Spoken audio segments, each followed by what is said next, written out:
कोई फ़िरौन किसी कारून से नाराज़ हो जाता और फिर कारून पर चार्जेस लग जाते। लेकिन कभी ऐसा नहीं हुआ कि ख़ुद फ़िरौन को भी ज़ेर बहस लाया जाए, उसकी भी करप्शन का जिक्र किया जाए। बड़े बड़े खिलाड़ी थे जिन्होंने देखा था चीज़ों को और ख़ान साहब से मुतासिर हुए थे, उनकी शख्सियत से, उनकी गुफ्तार से। पाकिस्तानी कौम को ये नज़र आया था कि एक बंदा है जो खड़ा हो सकता है, जो इस्टेब्लिशमेंट के मुकाबले में खड़ा हो सकता है। जो विजन उनका था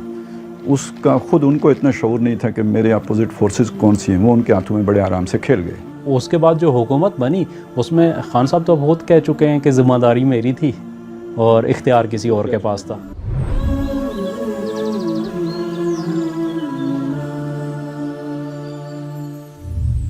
बिस्मिल्लाहिर्रहमानिर्रहीम। तज़किरा और तबसरा के साथ इस दफ़ा तज़किरे की बातें तो बहुत सी हैं, उन पे हम तबसरा कर लेते हैं। देखें, बड़े बड़े वाक़यात हुए हैं। FATF से पाकिस्तान निकल गया है, बहुत ये एक अरसे से चला आ रहा मामला था। उसके अलावा हमारी अपने सियासत में बड़े बड़े फ़ैसले हुए हैं। इमरान ख़ान को जो है वो नाअहल करार दे दिया गया है। अमेरिकी सदर ने अपना बयान वापस ले लिया है जो पाकिस्तान के एटमी प्रोग्राम के हवाले से उन्होंने दिया था। और शुरू मेरा ख्याल है जो बड़ा वाक़या उससे कर लेते हैं, हम क्या ज़रूरत है उसे आखिर में ले जाने की। और वो ज़ाहिर है हमारी सियासत के एतबार से ख़ान साहब के हवाले से जो फ़ैसला हुआ है, तो ये हमारी सियासत का तो ये चलन रहा है ना जी, कि एक वक्त में लाडला बनाते हैं, सर पे चढ़ाते हैं, फिर उन जो है ना पटक देते हैं, किसी को फांसी देते हैं, किसी को अकामा पे निकालते हैं, किसी को तोशे खाने पे निकालते हैं। तो असल खेल तो जूं का तूं चलता रहता है। और जो भी करप्शन होती है कुछ ना कुछ। ज़ाहिर है मतलब इस फील्ड में जिसको जानो अजीज़, जिसको दिलो जान अजीज़, उसकी गली में जाए क्यों, ठीक है ना। तो जो हमारी सियासत जिस तरह की सियासत है तो उसमें तो कुछ तो हो ही जाता है। और यानी अगर किसी को फंसाना ही हो तो आप मतलब बिल्कुल मिस्टर क्लीन को भी फंसा सकते हैं, प्रोसीजर्स ही ऐसे होते हैं। तो ये तो समझ में आती है कि जब कोई इस तरह फंसता है तो कोई फ़िरौन किसी कारून से नाराज़ हो जाता है। असल बात ये होती है कि फ़िरौन कारून से नाराज़ होते हैं और फिर कारून पर चार्जेस लग जाते हैं। लेकिन कभी ऐसा नहीं हुआ कि ख़ुद फ़िरौन को भी ज़ेर बहस लाया जाए, उसकी भी करप्शन का जिक्र किया जाए। तो ये हमारे यहाँ रवाज नहीं है और हम इसी पे खुश हो लेते हैं कि भाई चलें, एक और हमें ढोल पीटने के लिए एक मिल गया बंदा। तो इस हवाले से जो ये फ़ैसला आया है, ये लगता तो ये है कि वो जो भी प्रोजेक्ट शुरू किया गया था, जिसे आम तौर पे अब प्रोजेक्ट इमरान ख़ान कह के तो सिर्फ इमरान ख़ान की ज़ात को ज़ेर बहस लाया जाता है, हालांकि प्रोजेक्ट इससे बड़ा था। तो क्या उस प्रोजेक्ट की बसात लपेट दी गई है या सिर्फ उसका खिलाड़ी तब्दील किया गया है? यानी खालिद साहब, अगर इसको थोड़ा सा इन डेप्थ देखने की कोशिश करें तो हमें पिछले 75 साल की जो हिस्ट्री आपने बयान की है उसके मुताबिक तो ये ऐसा ही चलता रहा है। लेकिन कुछ अर्सा पहले जो है ना वो चीज़ें हमें थोड़ी सी तब्दील होती नज़र आई थी। अब याद अगर हो आपको कि ये 2001 के बाद जब परवेज़ मुशर्रफ साहब आए थे तो उसके बाद ये हुआ कि यहाँ पे जो एक सियासी दुश्मन जो थे उन्होंने मिल बैठ के ये तहैया किया था कि ये हमारे साथ बार बार जो हो रहा है, तो उन्होंने एक मिसाक जमहूरियत किया और उसके मुताबिक चीज़ें आगे बढ़ना शुरू हुई। उसमें दोनों तरफ से चल रहा था कि जब जरदारी साहब की हुकूमत पहले बनी थी तो नवाज़ शरीफ साहब गिलानी साहब के लिए जो है ना वो सुप्रीम कोर्ट भी गए थे, उन्होंने एक लॉन्ग मार्च भी किया था दिल्लिया के लिए और इस तरह की चीज़ें जो है ना वहाँ पे भी चली थी। फिर जब नवाज़ शरीफ साहब की हुकूमत आई तो उस वक्त आने तक जो कुछ भी हुआ था ऐसा लगा कि जरदारी साहब की भी एक स्पीच बड़ी मशहूर हुई थी जिसमें उन्होंने कहा था कि ईंट से ईंट बजा देंगे और तुम 3 साल के लिए आते हो और हमने यहाँ रहना है। तो उसके बाद मामलात गड़बड़ हो गए, फिर इनकी आपस में थोड़ी सी मज़ीद जो है ना वो बेहतर हो गई सियासी क़ुव्वतों की। यानी मैनेजर ने उस दिन फैसला कर लिया था कि मैंने जो है ना टेबल मैन को अब फायर करना है, बस मुनासिब बंदे का इंतज़ार करना। मुनासिब। अब ख़ान साहब की देखें एक बड़ी जो है ना वो एक एडवांटेज इन्हें ये था कि ये लोगों को मोबिलाइज़ कर सकते थे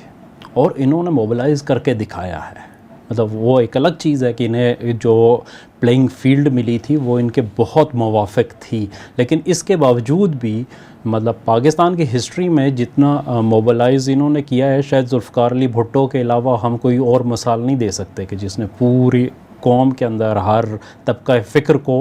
मुतासर किया है और लोग इनके साथ जुड़े थे उसमें।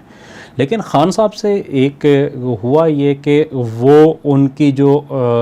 ग्रेजुअल जो उनकी पेशरफ्त थी उसको उन्हें शायद ये बावर करवाया गया कि इसको पर लग जाएंगे और एक्सेलरेट होके वो फौरी तौर पे जो है ना इक़्तिदार तक पहुंच जाएंगे। तो खान साहब उस तरफ चले गए, जो एजिटेशन की सियासत इन्हें नहीं करनी चाहिए थी उस तरफ चले गए। और फिर चलते चलते ये बहुत दूर निकल गए। मतलब इन्होंने जितनी भी सियासी कुव्वतें थी पाकिस्तान के अंदर, जब आपने सियासत करनी है तो फिर ज़ाहिर सियासी मैदान के अंदर रहना है और फिर आपकी सियासी कुव्वतों के साथ आपको कुछ लो और कुछ दो की बुनियाद के ऊपर आपको मामलात करने पड़ते हैं। लेकिन खान साहब बहुत आगे चले गए। मुझे लगता है कि खान साहब को इस ट्रैक पे ले जाया गया उसमें तो उसकी एक ख़ास रीज़न है जी। अब मैं वो जो प्रोजेक्ट इमरान खान, ठीक है, उसको जहन में रखें तो वो सिर्फ इमरान खान प्रोजेक्ट नहीं है, वो जो असल उसका डिज़ाइन है ना वो वन पार्टी रूल का डिज़ाइन, बिल्कुल ऐसे। और अल्टीमेटली ये होना था कि खान साहब को माइनस करना था, उनके ज़रिए से वन पार्टी रूल लाना था। खान साहब ने फिर भी माइनस होना था, वो असैसिनेशन से माइनस होते या जिस तरह भी माइनस होते, वो वन पार्टी किसी और की होती, ठीक है ना, मतलब असल डिज़ाइन ये था। तो अब वो करने के लिए ये सारे सियासतदान मैदान से उड़ाने थे, तो बतौर तोप जो है वो खान साहब को इस्तेमाल किया गया। और खान साहब ने हर एक को, मतलब आप ये देखेंगे पंजाब का सबसे बड़ा डाकू उन्होंने करार दिया परवेज़ इलाही साहब को, उन्होंने दहशतगर्द करार दिया MQM वाले सबको। अच्छा, फिर उसके बाद जब आगे बढ़े तो नवाज़ शरीफ और जरदारी तो आज भी रांदा दरगाह हैं खान साहब की नज़र में, लेकिन फिर आहिस्ता आहिस्ता उन्हें वो सारी बातों से बैकआउट करना पड़ा। और जो सोचने समझने वाले लोग थे, जो चीज़ों को एनालाइज करते थे, वो खान साहब से दूर होते चले गए। उनकी अपनी पार्टी में बहुत बड़े बड़े नाम जितने थे, हामिद खान साहब अब दोबारा आ रहे हैं उसमें, लेकिन बाकी सारे लोगों को देखें तो जस्टिस वजीउद्दीन थे और बहुत सारे और नाम जो है इनकी पार्टी में, ख़ुद जो मखदूम जावेद हाशमी साहब गए थे, और ये सारे वो लोग थे जो सियासत के बड़े जो है बड़े बड़े खिलाड़ी थे जिन्होंने देखा था चीज़ों को और ख़ान साहब से मुतासिर हुए थे, उनकी शख्सियत से, उनकी गुफ्तार से। और ये नज़र आ रहा था पाकिस्तानी कौम को, ये नज़र आया था कि एक बंदा है जो खड़ा हो सकता है, जो इस्टेब्लिशमेंट के मुकाबले में खड़ा हो सकता है, कम से कम जो उसके दिमाग में ना उससे क्लियरली कह सकता है, यानी वो करेज भी रखते हैं और कैपेबल भी है। हमारे तो कई सियासतदान कहना कुछ चाह रहे होते हैं, निकल कुछ रहा होते हैं, हाँ, वो अपनी बात को एक्सप्रेस ही नहीं कर पाते, नहीं कर पा रहे होते। तो खान साहब की ये क्वालिटी थी जिसकी वजह से वो आए, लेकिन एक जगह पे वो चोट खा गए कि ज़रा जल्दी शायद कर गए और उसकी वजह से वो वहाँ उस बंद गली में आ गए कि उसके अलावा उनके पास कोई ऑप्शन नहीं था। मतलब देखें कि जितनी भी चीज़ें, एक बात कह सकते हैं कि मतलब एक पोटेंशियल थ्रेट था सिस्टम के लिए खान, हाँ, ठीक है, बिल्कुल ऐसे पहले दिन से तो उसको डिस्पोज ऑफ करने का ये एक ट्रैप है जो बिछाया गया, क्या ये भी कह सकते हैं? ये भी बिल्कुल ऐसा मुमकिन है या एक ही वक्त में कई जो एक तीर से कई शिकार हो गए, वो भी हो जाएगा, वन पार्टी रूल भी आ जाएगा, सारे सियासतदान भी जो हमें कहते हैं कि जी हाउस इन ऑर्डर करो, ये करो और वो करो, उनसे भी जान छूट जाएगी जी। और यानी ये सारा कुछ ठीक ठाक हो जाएगा सब कुछ। मतलब खान साहब को अगर आप देखें कि मतलब जो उन्होंने अपनी पोजीशन बना ली थी, उसके बाद 2018 के इलेक्शन में जितनी सीट्स उनको मिली थी वो हुकूमत बनाने की पोजीशन में नहीं थे। मतलब MQM के साथ उनकी किसी भी हवाले से नहीं बन सकती थी कोलिशन, ना ही उनकी कोलिशन काफ लीग के साथ बन सकती थी, क्योंकि जो जिस तरह के लोग उन्होंने फिर मतलब आप क्या जहांगीर तरीन साहब को उन्होंने क्यों लिया, जो वो चाहते थे उसको सामने उस विजन के साथ जहांगीर तरीन साहब कैसे आ सकते थे, अलीम खान कैसे आ सकते थे, बिल्कुल ऐसे है ना। और फिर ये कि गुजरात जनूबी पंजाब जनूबी अपना पंजाब सूबा महाज जो बना था जिसमें ये सारे लोग शामिल थे, शुगर मिल वाले सारे थे और एनर्जी जिनको माफियाज थे, जो पाकिस्तान की बड़ी बड़ी माफियाज को हेड करने वाले लोग हैं। और फिर हमने देखा कि खुद खान साहब की हुकूमत के अंदर जितने स्कैंडल्स आए, जितनी चीज़ें आई, वो सारी उन्हीं लोगों की थी और ये लोग खान साहब को शामिल करने पड़े। और उसके बाद जो हुकूमत बनी उसमें खान साहब तो बहुत कह चुके हैं कि ज़िम्मेदारी मेरी थी और इख्तियार किसी और के पास था, ये अपनी ज़ुबान से उन्होंने कह दिया है। तो लेकिन मेरा ख्याल है ये हकीकत है, ये हकीकत है पहले की थी कि अगर मेरे आर्डर पे कोई न हो तो मैं फायर कर दूं, ये कर दूं, वो एक बढ़क थी, वो सियासी जो है स्टंट था। और ये हकीकत है, ये रियलिटी है जो अब वो बयान कर रहे हैं, अब जिसके ऊपर वो आए हैं। लेकिन ये तस्लीम तो खान साहब ने खुद किया है ना, इस पोजीशन को खान साहब ने ख़ुद एक्सेप्ट करके ये अपने हाथ में लिया ना, या ख़ुद को पेश किया इसके लिए। अदरवाइज़ अगर वो ना करते तो खान साहब ज़्यादा मजबूत पोजीशन में हो जाते, और खान साहब ये एक्सट्रीम किस्म की अगर पोजीशन ना ली होती, वो पार्टीज़ के साथ अगर वो नेगोशिएट कर सकते तो वो बड़ी अच्छे तरीके से कोलिशन अपनी बना सकते थे और अपनी उसको चला सकते थे। वो डिपेंडेंट ना होते इस्टेब्लिशमेंट के ऊपर कि वो हर चीज़ को मैनेज करके देंगे। एक नतीजा तो निकलता है कि या तो वो मौका प्रस्त जैसे होते हैं, अपॉर्चुनिस्ट, उस तरह की शख्सियत के मालिक हैं कि उन्हें अपॉर्चुनिटी नज़र आई, उन्होंने ये नहीं देखा कि मेरे विजन के मुताबिक है या नहीं, उसको अवेल किया। और या ये नतीजा निकलता है कि वो मतलब जो विजन उनका था उसका ख़ुद उनको इतना शऊर नहीं था कि मेरे अपोजिट फोर्सेस कौन सी हैं, वो उनके हाथों में बड़े आराम से खेल गए। ठीक है, तो ये कम अज़ कम उनकी मतलब सलाहियत पे सवालिया निशान तो ये चीज़ छोड़ जाती है। हाँ, ये चीज़ बहरहाल उनकी सलाहियत पे सवालिया निशान है। खालिद साहब, एक चीज़ और भी लोग कहते हैं कि जो उनकी शख्सियत का तजिया करते हैं कि इमरान खान साहब का प्रॉब्लम ये है कि वो 70 साल से ज़्यादा एज के हो गए हैं। वो अपने आप को यंगस्टर्स का कायद तो कहते हैं, लेकिन ज़ाती तौर पे एज उनकी वो है, और शायद उनके दिलो दिमाग में किसी जगह ये भी चीज़ थी कि मेरे पास टाइम कोई बहुत ज़्यादा नहीं है, मैं अगले 5 साल उससे अगले 5 साल के लिए रुक नहीं सकता। ये हो गया तो फिर कोई पता नहीं 75 साल 80 साल की उम्र में मैं ये काम नहीं कर सकूँगा, तो इसलिए जो चांस मिल रहा है उसको अवेल कर लें। और फिर उनको ये था कि उनके साथ भी जो एग्रीमेंट किए गए थे वो ये थे कि 10 साल के लिए वो आ गए हैं, 5 साल नहीं है उनकी, 10 साल के लिए वो आए हैं। और इस दौरान उन्होंने चीज़ें अपनी जो है ना, इस दफ़ा तो कोलिशन गवर्नमेंट होगी, अगली दफ़ा वो 2/3 अक्सरियत से आएंगे, फिर 1 पार्टी भी है, फिर इन सबको निकाल के, तो इस किस्म की चीज़ें उन्होंने इन 5 सालों की कंसोलिडेशन की बजाय जी वो अगले मज़ीद 5 साल के लिए प्लानिंग यहाँ बैठ के शुरू कर दी थी। कहा ना कि तू लम्हे मौजूद में मौजूद रहा कर, तो बजाय उस लम्हे में मौजूद रह के उसकी कोई बेहतरी की सोचते, वो ये कहा ये 10 तो हैं, तो अगले 15 जो है ना, अगले 5 में कैसे पकड़ सकता हूँ, वो कैसे पकड़ सकता हूँ। और उनका शायद टारगेट भी ये था कि अगले 5 साल के बाद का नक्शा क्या होगा, कंपटीशन मेरा वहाँ से शुरू होगा अगले 5 साल। ये तो उन्होंने सोचा ही नहीं था कि ये भी हो जाएगा दरमियान में। देखें जिस किस्म के उन्होंने स्टेप्स लिए, बहुत सारी ऐसी चीज़ें हैं कि जिनको मैनेज किया जा सकता है। मतलब महंगाई जो हुई थी, जिसकी वजह से उनकी अनपॉपुलैरिटी हुई, जिसकी वजह से जो है ना चीज़ें उनके हाथ से निकलते, पंजाब को वो ना कैप्चर करते, जिससे उस्मान बुज़दार को वो लेके आए और जिस तरीके से उन्होंने पंजाब को चलाया, जो बड़ी वजह बनी थी खान साहब की नाकामी की या उनकी हुकूमत डिलीवर ना कर सकने की, उसकी कोई ज़रूरत नहीं थी, वो उसके बगैर भी हो जाता, कई दफ़ा हुआ है। बहरहाल अभी उनकी सेहत अच्छी है, 70 साल के ज़रूर हैं, फिज़िकली फ़िट है माशाल्लाह, अभी बिल्कुल ठीक ठाक हैं। हम उम्मीद रखते हैं अगले 15-20 साल वो एक्टिवली सियासत में रोल प्ले कर सकते हैं। बस अगर वो उन तक कोई बात पहुंचा दे कि अब हिटलर को पढ़ना छोड़ दें, कुछ गांधी को पढ़ लें, खान अब्दुल गफ़ार खान को पढ़ लें, मतलब कुछ थोड़ा सा यानी जो विजनरी किस्म के सियासतदान गुजरे हैं, बेशक जिस तरह के भी थे, तो थोड़ा आपकी सियासत के अंदर ठहराव आ जाए। और पॉलिटिक्स में कोई चीज़ हरफ़ आखिर नहीं होती। आज के दुश्मन कल के दोस्त हो सकते हैं, और मुस्लिम लीग और पीपल्स पार्टी, 2 जो बड़ी जमातें रह गई हैं, उनको सकती है, ये मिलकर चल सकते हैं, यानी मिसाक जमहूरियत में इनको साथ शामिल किया जा सकता है अगर ये थोड़ा सा मतलब अपनी बहुत शो करें। ये चोर वाला और ये वाला, यहाँ सब इस अवाम में सब एक जैसे ही हैं। एक्सट्रीम पोजीशन जब आप ले लेते हैं तो फिर ज़ाहिर आप अपने लिए रास्ते असल में हमारा इशू ये नहीं था कि भाई ये कोई वो चोर नहीं है या क्या है, ठीक है, वो मिस्टर क्लीन है। इशू ये था कि भाई आप कहाँ खड़े हैं, ठीक है ना, तो आपको जिन्होंने फरिश्ता बनाया हुआ है, मसला उनसे था, ठीक है ना। और ख़ास तौर पे हमारे जो अपने जो थोड़ा मजहबी ज़ौक़ रखने वाले लोग भी हैं, लेकिन पॉलिटिकल विजन उनका इतना नहीं, या पीछे उन्होंने नहीं स्टडी किया हुआ था, तो वो फिर इस तरह के जो भी एक आती है चीज़, मतलब एक अवाक खड़ा होता है तो उसके पीछे चल पड़ते हैं। तो हम ये चाह रहे थे कि उनको समझ आ जाए इस बात की कि ये होता ये है। आज भी हमारी कोई खान साहब का मसला नहीं है, या किसी फ़र्द का नहीं है, किसी इदारे का भी नहीं है, इवन वो हमारे सिस्टम का मसला है। इसकी इस्लाह जब तक नहीं होगी तो ये मुल्क तरक्की नहीं कर सकता। बहरहाल असल जो खुशी की बात है वो खान साहब का मामला नहीं, बल्कि खुशी की बात यह है कि वन पार्टी रूल अगर आ जाता है तो यहाँ सारे जो भी सियासी हुकूक हैं वो ख़त्म हो जाते हैं। एक फाशिस्ट किस्म की चाइना मॉडल आ जाता है। और हमारा धड़का, हमारा खौफ, हमारा वो असल ये था, उसके लिए खान साहब को बतौर टूल इस्तेमाल किया जा रहा था, होते रहे वो इसके लिए। तो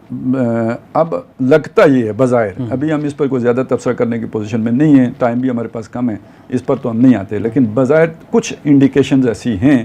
कि जिससे ये लगता है कि यार ये वाला प्रोजेक्ट फुली लपेट लिया गया है। वो वन पार्टी रूल वाला ख्वाब जिसने भी देखा था वो बिखर गया है, वो आगे नहीं बढ़ सका है। और ये मुल्क की सियासत के एतबार से अच्छा हुआ है जी, क्योंकि वो तो बिल्कुल ही यानी उस तरह की डिक्टेटरशिप यहाँ पे चल नहीं सकती थी, मुल्क टूट जाता, ये ख़तरा हमें लगता था, इसलिए हम उसकी मुखालफत करते थे। बाकी खान साहब की सियासत में ठहराव आ जाए तो एक पॉलिटिकल फोर्स तो वो हैं, उन्होंने साबित किया है। तो चलें, ये तो इस हद तक तो पाकिस्तान के बारे में मजमूई तौर पे ख़बर ये अच्छी है कि ये केस तो चलते रहेंगे, ये एल भी हो जाएंगे, जब और आगे बढ़ जाएगा अगर सेटलमेंट ना हुई तो। लेकिन ये कि इस एतबार से कि वो वन पार्टी रूल वाला जो ख़तरा था वो लगता है कि वो जो हम न्यूट्रल हो गए, हम अब सियासत में हिस्सा नहीं लेंगे, इदारे का फैसला है, तो वो गोया वो वन पार्टी रूल वाला प्रोजेक्ट जो है ना वो लपेट दिया गया, वो ख़त्म कर दिया। खालिद साहब, इसमें थोड़ी सी एक चीज़ मैं और ऐड करना चाहूँगा कि कल का जो फ़ैसला था इसकी भी अगर आप कंपोजिशन देखें तो खान साहब को मौजूदा असम्बली की टर्म के लिए नाअहल करार दिया गया, जिसमें एक तो पहले है कि बहुत 1 साल से भी कम अरसा बाकी है, दूसरी बात यह है खान साहब ख़ुद रिज़ाइन दे के बाहर हो गए हैं और वो ये भी ऐलान कर चुके हैं कि मैं नहीं, ये हलफ भी नहीं उठाऊंगा जो वो दोबारा जीते हैं। तो इस टर्म में बज़ाहिर ऐसा लग रहा है कि इस फ़ैसले से एक मकसूद ये था कि वो जो अपनी पॉपुलैरिटी का बहुत ज़्यादा वो प्रचार कर रहे हैं उसको ज़रा टेस्ट किया जाए कि कितने लोग निकलेंगे, कितने लोग वो होंगे। तो उस टेस्ट के अंदर भी खान साहब को थोड़ा सा मिला है, चूँकि हमारे यहाँ जो पॉपुलर सियासतदान होते हैं उनका एक अलमिया ये भी होता है कि वो अपने आप को बहुत बड़ी तोप चीज़ समझना शुरू कर देते हैं। जुल्फ़िकार अली भुट्टो साहब कहते थे कि हमारा रोएगा और कौम जो है ना वो एक और बहरा अरब जो है ना सेल्फ परसीव्ड ग्रेट लीडर। तो खान साहब की कल जो है उसकी हमारे सामने है कि बहुत मायूस कुन उसका रिएक्शन था। तो मेरा ख्याल है कि उसके बाद अब इन्हें अब सोच लेना चाहिए कि जो लॉन्ग मार्च की और ये उसको करने के बजाय इसके कि आप टकराव की तरफ जाएं, आप इसको जाएं। अगर खान साहब इसको जाते हैं कि अगले इलेक्शन की तैयारी करें और उसके लिए अपने कैंडिडेट्स को मजबूत करें। और बहुत मुश्किल फैसले हैं जो खान साहब ने करने, ठीक है ना, इसमें दिलो दिमाग को हाजिर रख के फैसले करने की ज़रूरत होगी। पत्थर रख दिया गया, ठीक है ना। खान साहब अगर उसी सख्त मौक़िफ़ पे कायम रहेंगे तो इसी के ऊपर वो ये सिर्फ ये इस टर्म की नहीं रहेगी, इसी के ऊपर बाकायदा जो है ना एक फौजदारी केस भी बिल्ड किया जा सकता है, ठीक है ना। मतलब पहला पत्थर रख दिया गया। अब ये इनके रवैये पर मुनहसिर है कि भाई इसको यहीं पे रखेंगे या इस पर कोई अमारत तामील की जाएगी। अगर ये समझ जाते हैं चीज़ों को कि अब किस रुख पे हैं, यानी मेरा ख्याल ये है कि उनकी एक अजम्पशन थी ना कि अगर इतने लोग सड़क पे आ जाएं तो फलानी जगह पे पेशाब खता हो जाता है। जी बिल्कुल, ठीक है, ये गलत अजम्पशन थी, ऐसा नहीं होता है। और वो उन्हें पता लग जाएगा, उससे दुगने भी निकल आए तो नहीं खता होता है, ठीक है। नहीं, बल्कि आज की जो खबर ये है कि देखें पेशावर में पीटीआई के लोगों के ऊपर थाना चमकनी में एफआईआर दर्ज हुई है प्रोटेस्ट करने के ऊपर, और लाहौर में जो ठोकर न्याज बेग में जो प्रोटेस्ट हुआ है पीटीआई का, वहाँ पे भी एक एफआईआर मकामी क़यादत के ऊपर हुई है। दोनों जगह पे हुकूमत पीटीआई की और वहाँ पे भी ये काम हो गए हैं। तो ये मेरे ख्याल में उनको बहुत सारी इंडिकेशंस ये बता रही हैं कि भाई आप टकराव की सियासत तो ये अभी भी अगर ये बैठते हैं, मतलब ठीक है उन्हें वक्ती तौर पे सियासी नुकसान हो जाएगा, लेकिन ये कि वो मेन स्ट्रीम में रहेंगे। और मेरा ख्याल है कि उनको यानी रहना चाहिए उसमें। पीपल्स पार्टी में भी ऐसे लोग ज़रूर होंगे, मुस्लिम लीग नून में भी ऐसे लोग ज़रूर होंगे कि जब ये अगर फ़र्ज़ करें ये अपना वो करते हैं आने के लिए उसमें उनको पार्टीज़ के तौर पे और अपना वो चोर वाला बयानिया छोड़ते हैं तो वो लेने के लिए तैयार होंगे, एज ए पार्टी ने कंसिडर करने के लिए तैयार होंगे। खैर अब आ जाते हैं वो सदर साहब अमेरिका के बाइडन साहब ने बयान अपना वापस ले लिया है। बड़ा तहलका खेज़ बयान था और ये पाकिस्तान की सफारती कामयाबी है, अमेरिका की अंदरूनी कमज़ोरी है, दुनिया के हालात ने अब सुपर पावर को भी कंप्रोमाइज़ करने पे मजबूर कर दिया है। क्या इसकी कहानी क्या है? खालिद साहब, जो हम खान साहब की बात कर रहे थे ना कि खान साहब ने एक वक्त में सारे महाज खोल लिए हैं और वो उन्हें वापस होना चाहिए, तो यही सूरत हाल कुछ अमेरिका के साथ भी हो गई थी कि एक वक्त में वो कंटेन चाइना पॉलिसी भी चला रहा है, रशिया जो है उसके दरवाजे पे दस्तक दे रहा है नेटो के ऊपर, और मिडल ईस्ट पूरे को जो है ना उन्होंने अपने मुखालिफ कर लिया है। ईरान के साथ पहले उनकी जोग्राफिया चेंज करने का प्रोजेक्ट लेके चल सारा कुछ चेंज करने का, तो उसमें वो उनके अलाइज जो पहले माजी में रहे हैं, जब उनके ख़िलाफ़ भी सख्त उन्होंने ज़बान इस्तेमाल की तो उन्हें महसूस ये हुआ कि ये ज़रा ज़्यादा हो गया है, अब थोड़ा सा वापस आ जाएं, चूँकि एक वक्त में इतने सारे महाज खोल के तो आप कहीं गुस्सा ज़्यादती हो गया, ख़तरनाक जो है ना वो होना चाह रहे थे, लेकिन उसको ज़रा उन्होंने वापस कर लिया कि अब, और फिर स्ट्रॉन्ग रिएक्शन भी आया, इसमें भी इसको क्रेडिट देना पड़ेगा कि मतलब पाकिस्तान की तरफ से भी जो था उसके ऊपर बड़ा स्ट्रॉन्ग रिएक्शन था कि उसको समन किया गया सफ़ीर को, दफ्तर ख़ारजा अमरीकी सफ़ीर को समन करना, पाकिस्तान इंडिया एक दूसरे के सफ़रा को करते रहते हैं, ये रूटीन की बात नहीं, अब तो इंडिया वाले को भी करना हमें बहुत दुश्वार हो गया। जी हाँ,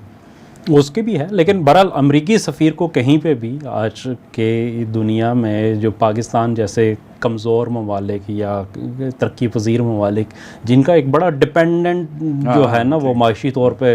आलमी इदारों के साथ है, तो उसके लिए बड़ा मुश्किल काम होता है कि इसको, लेकिन उन्होंने किया और बड़ा स्ट्रॉन्ग जो है ना वो मैसेज यहाँ से भी गया,